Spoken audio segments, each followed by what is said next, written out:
Hey Crossridge, wanted to bring you a bit of an update as we head into the fall. First off, we just want to say thanks for hanging with us through all of this. Thank you for your commitment to this ministry and for your faithfulness in giving. James tells us that we ought to be careful about making plans and presuming that tomorrow will be just like today.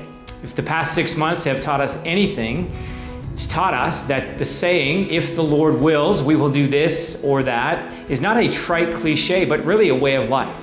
James is not telling us not to make plans, but telling us that we ought to submit those plans to the Lord. And this is what we have done as we've sought to make preparations and plans for the fall. So we want to share some of those plans with you.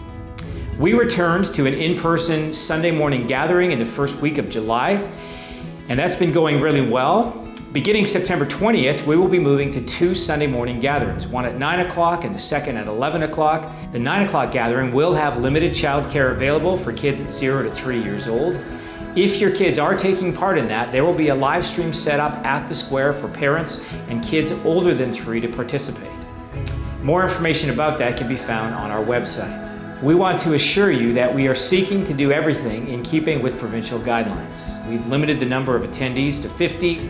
We're spaced out in a physically distant fashion at the Clova, and we've adopted new cleaning protocols.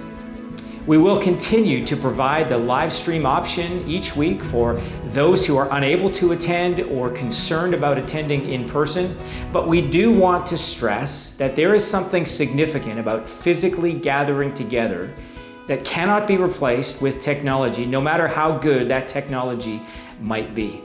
Some time ago, I was driving along Zero Avenue on my way to Abbotsford, and I was amazed at how many clusters of people were meeting across the two sides of the border.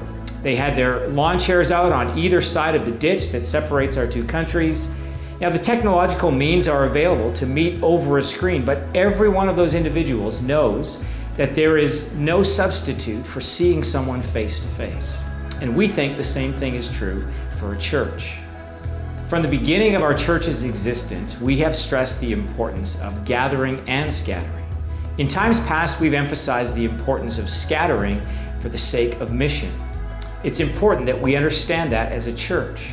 But during this season, it's important that we understand the important role that gathering plays. There is a reason the writer of Hebrews tells us not to forsake the assembling together of ourselves. So we do hope to see you in person this fall.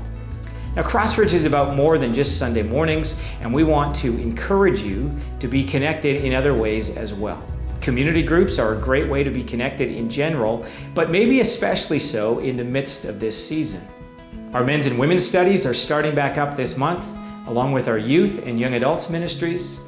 As much as is possible and safe, we will seek to meet in person in those ministries, but will have opportunities for meetings via Zoom and other platforms. Now, if you are feeling alienated or alone in the midst of all this, please do reach out to us. We are thankful to God for each one of you and are praying that you will experience His grace in this season. See you soon.